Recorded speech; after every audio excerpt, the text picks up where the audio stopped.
Hello everyone, and thank you for joining us today for the latest in our Stronger Together series.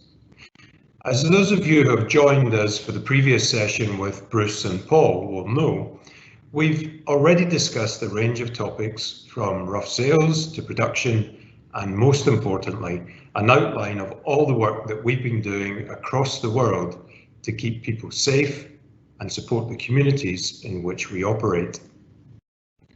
We've put the series together for two main reasons: so that we can update you on a range of matters of importance to you at this time, and secondly, to give you an opportunity to engage with our senior leadership team and share your experiences or your concerns.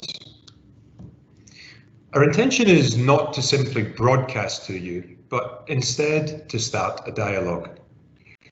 We intend to continue these events over the coming weeks, and future topics will cover innovation, finance, marketing, and branding. I do hope that you, your colleagues, and your associates will join us for as many of these as you can. So for today's session, we welcome Ann Cormack, our Executive Head of Human Resources, who is going to discuss a range of important issues related to the current health crisis.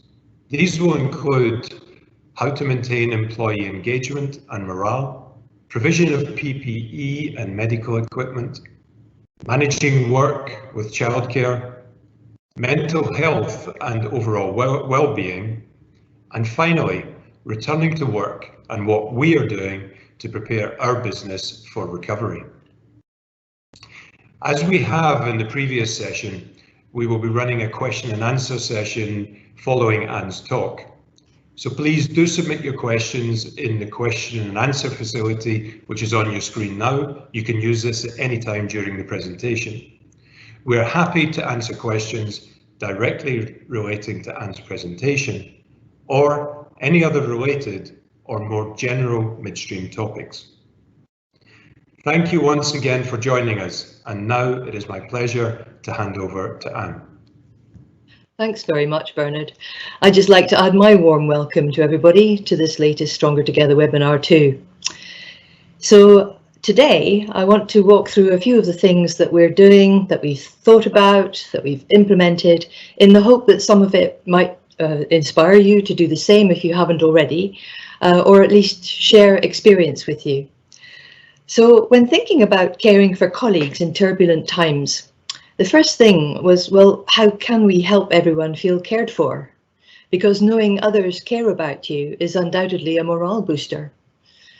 So that brought us to the point of engagement. Why is that important? Well, because some people will be feeling, or they might have feelings of stress, anxiety, they might be feeling isolated.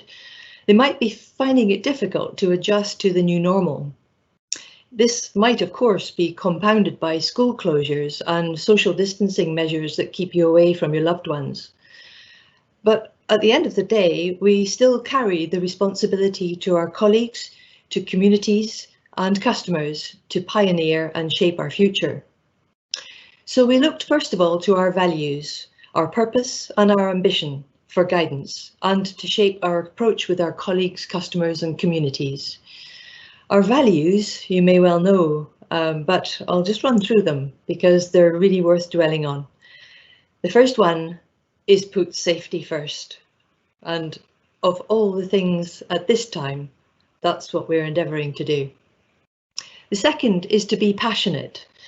And passionate involves putting all of your energy into things. And at the moment, we're seeing an awful lot of people doing that across our entire business. The third one is pull together. And that's really the power of the team beyond just the energy of each of us as individuals.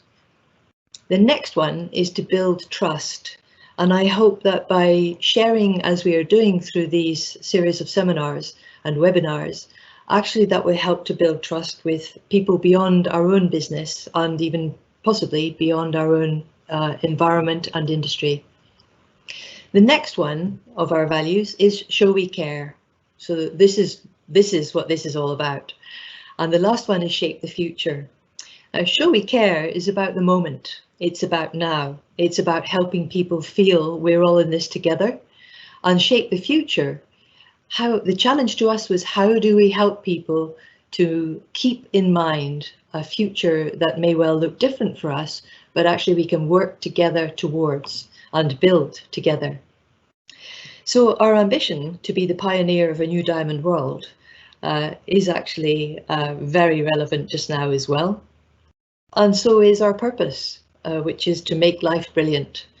How can we make life brilliant for ourselves, for our colleagues, for our partners, our customers, our suppliers, and everybody our business touches at a time of deep challenge that we're facing at the moment? So we increased our internal communications activity to try and make people feel engaged, connected, informed, listened to. And some of the things that we've done include a Show We Care email roundup.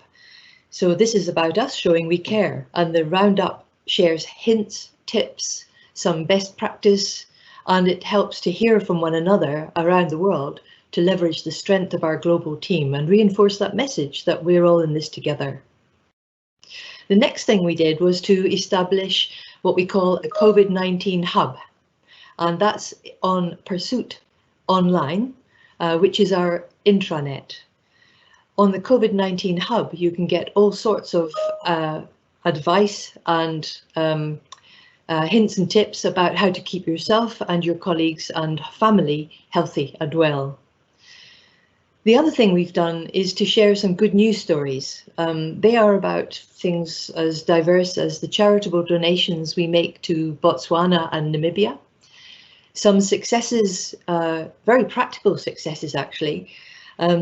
We had to close one of our manufacturing locations, but actually we were able to keep the 3D printing that is available there going in order to produce the face masks for visors for the London Ambulance Brigade, as well as some of the care homes in the vicinity of our location. And other good news stories include, of course, the success in China, where business as usual is being restored to a great degree, and the ramp up of our business again in China.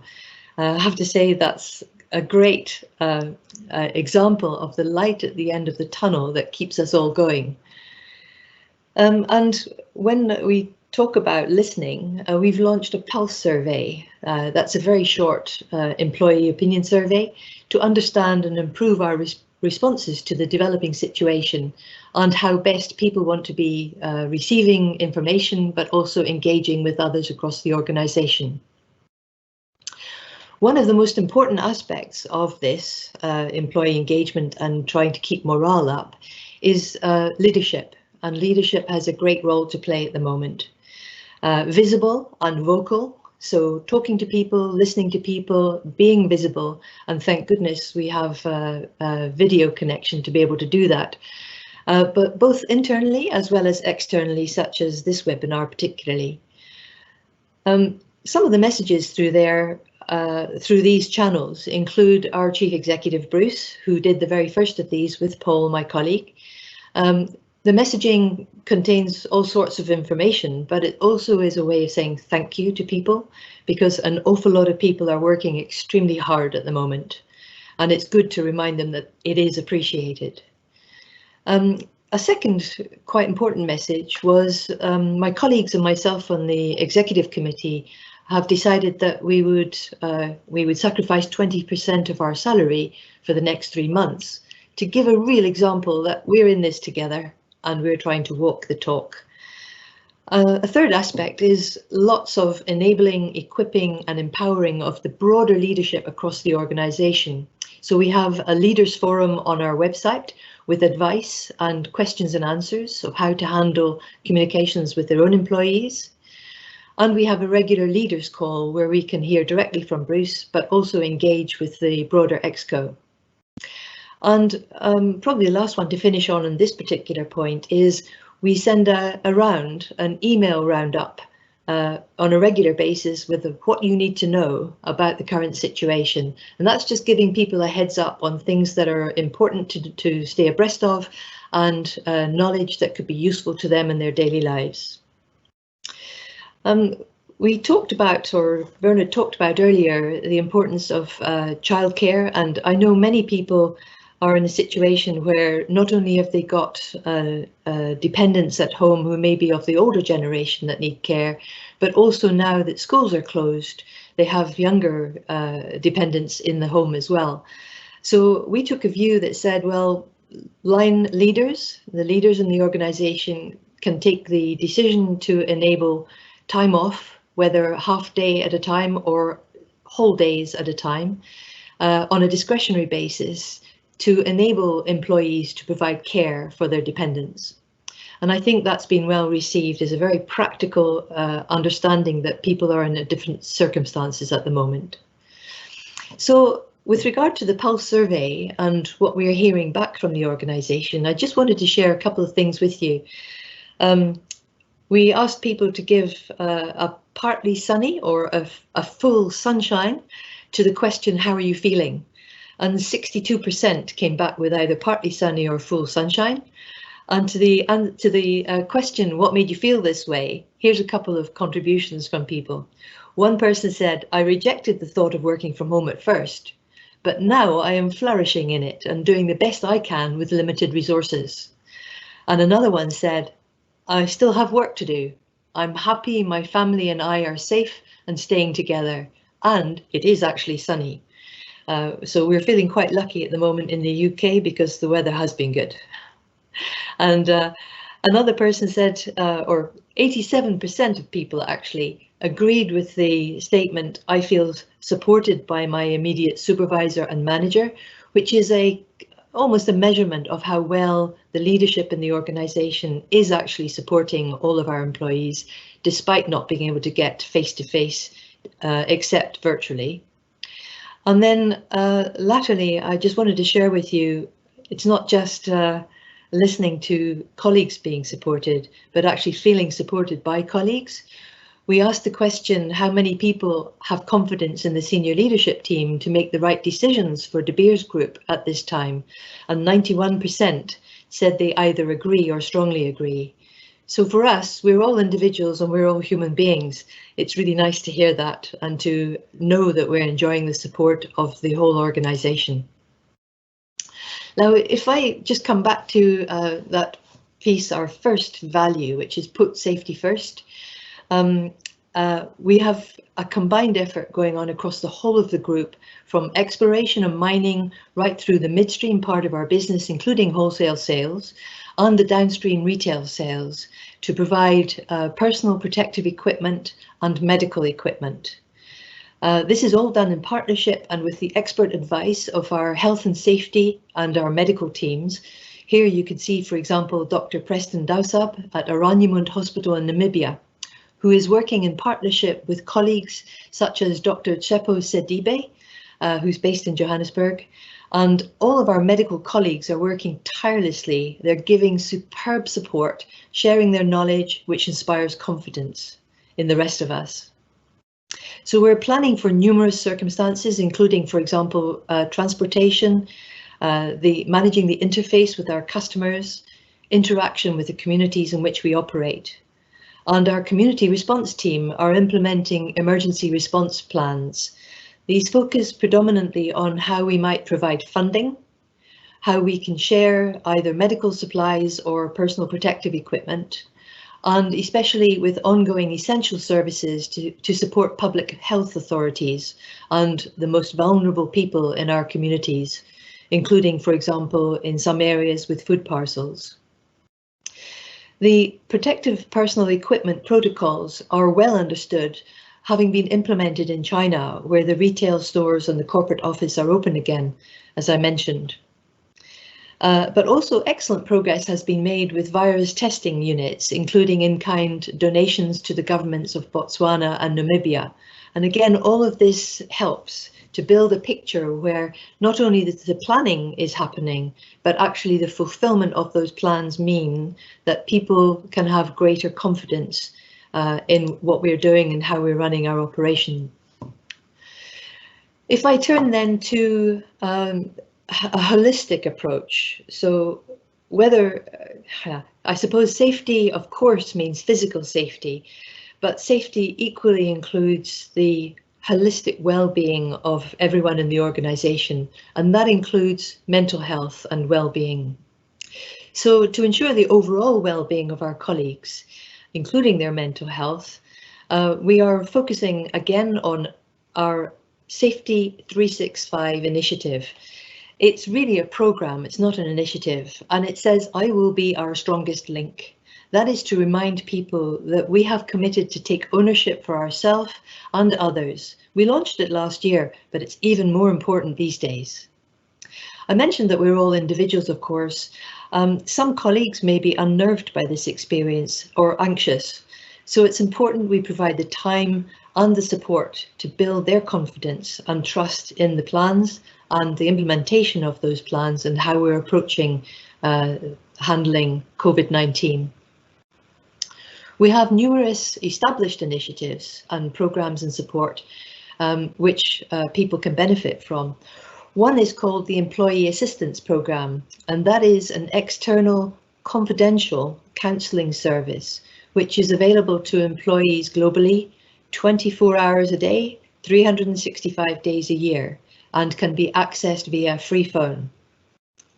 And in addition to the Employee Assistance Programme, we have the Headspace app.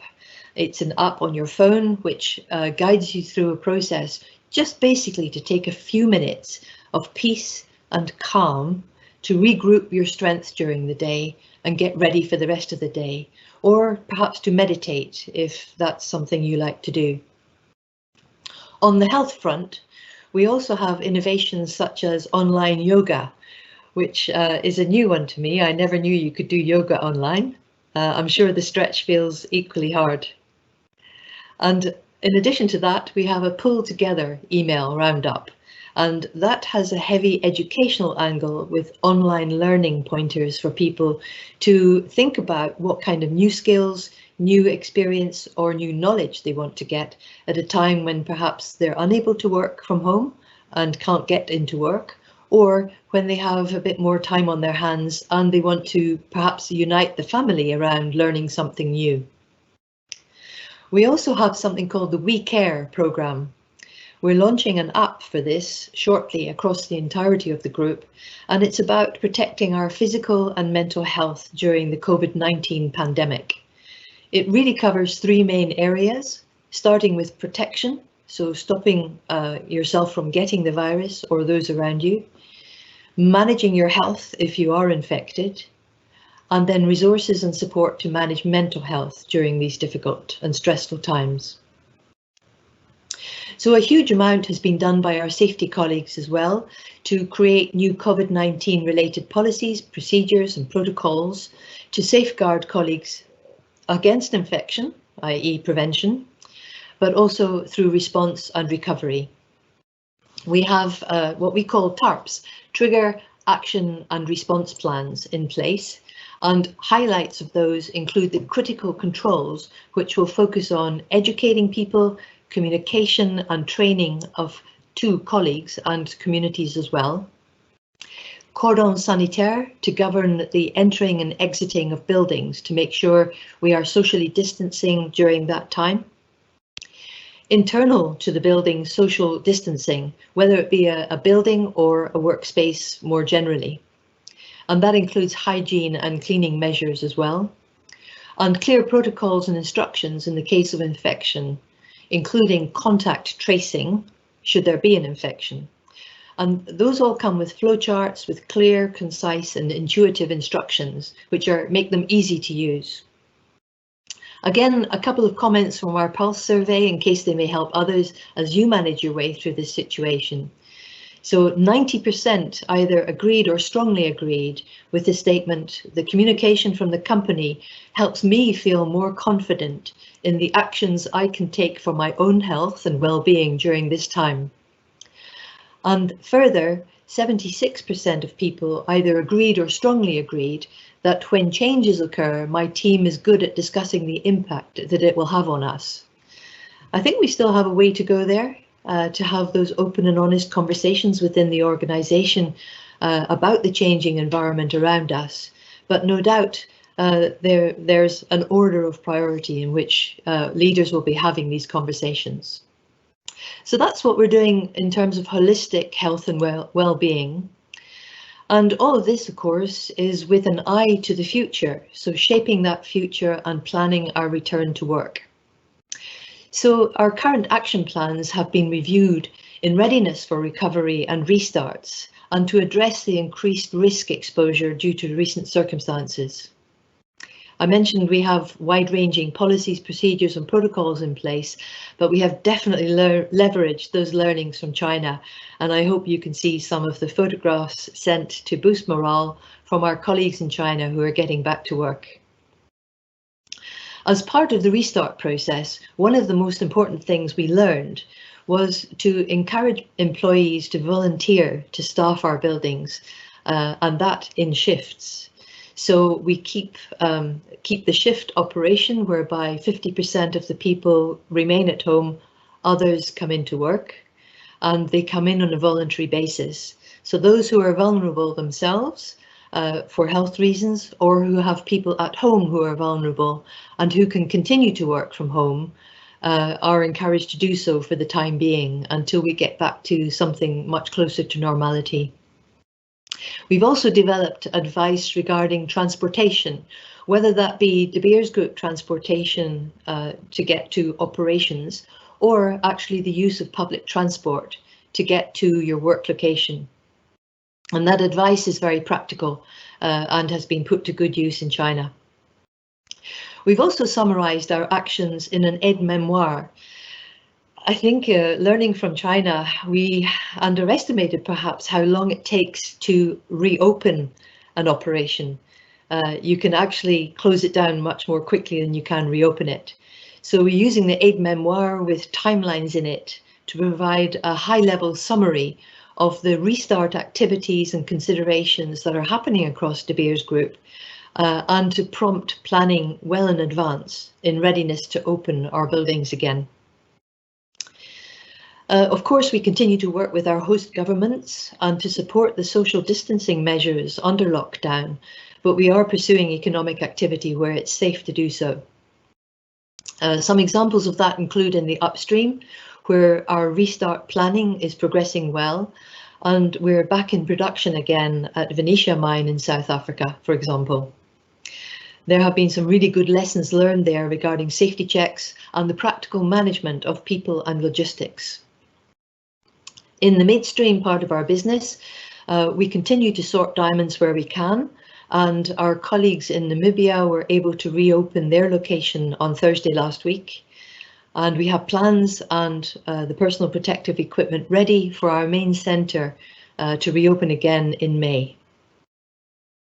In the UK here, the Institute of Diamonds has reopened in Maidenhead on Tuesday this week, which was excellent to see. And we are continuing the ongoing coordination with our colleagues from Anglo-American as we share those corporate offices in London in order to plan for the reopening of those and factoring in the experiences from other countries already out of lockdown.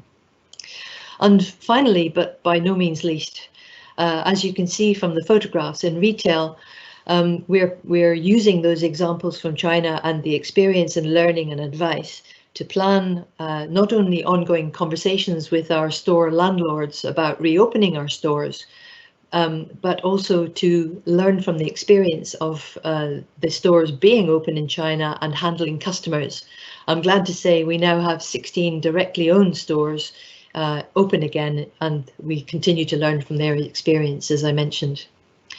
So I hope in the spirit of being able to share with you our experience, there may be some things in there that might help you with your planning and to manage the sustainability of your business through these challenging times.